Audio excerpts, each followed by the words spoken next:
আসসালামু আলাইকুম ওয়া রাহমাতুল্লাহি ওয়া বারাকাতুহু। সকলের জন্য দোয়া ও ভালোবাসা। আজকের ক্লাসে সবাইকে স্বাগত। সুপ্রিয় শিক্ষার্থীরা, তোমাদের জন্য আমি নবম দশম শ্রেণী বাংলা ব্যাকরণের পরিচ্ছেদ ভিত্তিক আলোচনা করতেছিলাম।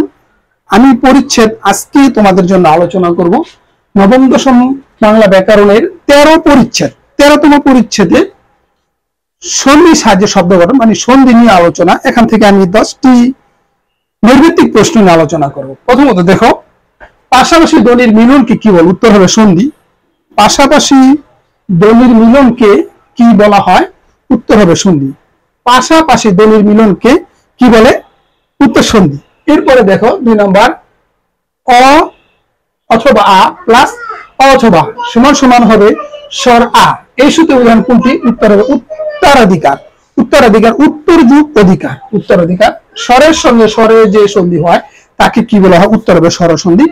স্বরের সঙ্গে স্বরের যে সন্ধি হয় তাকে কি বলা? উত্তর স্বরসন্ধি সন্ধি। গো যোগ আদি গবাদি, খেয়াল করো, গো যোগ আদি গবাদি নিচে কোন সূত্রে সিদ্ধ? ও প্লাস অন্য স্বর সমান সমান অবযোগ স্বর। খেয়াল করবে 4 রকম দেওয়া আছে। ও যোগ অন্য স্বর, যে কোনো স্বর থাকলে এই অন্য স্বরের সাথে দুইটা মিলে অব এবং তারপরে স্বর গবাদি। এই যে স্বর। ব্যঞ্জন সন্ধি কত ভাবে হতে পারে? উত্তর 3 ভাবে। ব্যঞ্জন সন্ধি কত ভাবে হতে পারে? উত্তর হবে 3 ভাবে। এরপরে দেখো, পরিচ্ছেদ কোন নিয়মে ব্যঞ্জন সন্ধি? স্বর যোগ ব্যঞ্জন। পরিযোগ ছেদ, পরিচ্ছেদ। পরিচ্ছেদ কোন নিয়মে ব্যঞ্জন সন্ধি? উত্তর স্বর যোগ ব্যঞ্জন। পরি রসিকার আছে, এটা স্বর, পরে ছেদ ব্যঞ্জন। তারপরে নিচের কোনটিতে জয়ের প্রভাবে ত হয়েছে জ? উজ্জ্বল। উৎ যোগ জল, উৎ খণ্ডত, উৎ যোগ জল, উজ্জ্বল। এরপর নিচের কোনটিতে বিসর্গ সন্ধির উদাহরণ? মনোযোগ।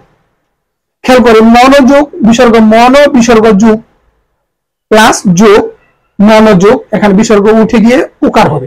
এরপর নিচের কোনটিতে বিসর্গ ও হয়ে যাবে? খেয়াল করো, নিচের কোনটিতে বিসর্গ ও হয়ে যাবে? তিরোদান। তিরো যোগ দান, এখানে বিসর্গের প্রভাবে ওকার হয়েছে, তিরোদান। নিপাতনে সিদ্ধ ব্যঞ্জন সন্ধি কোনটি? উত্তর একাদশ।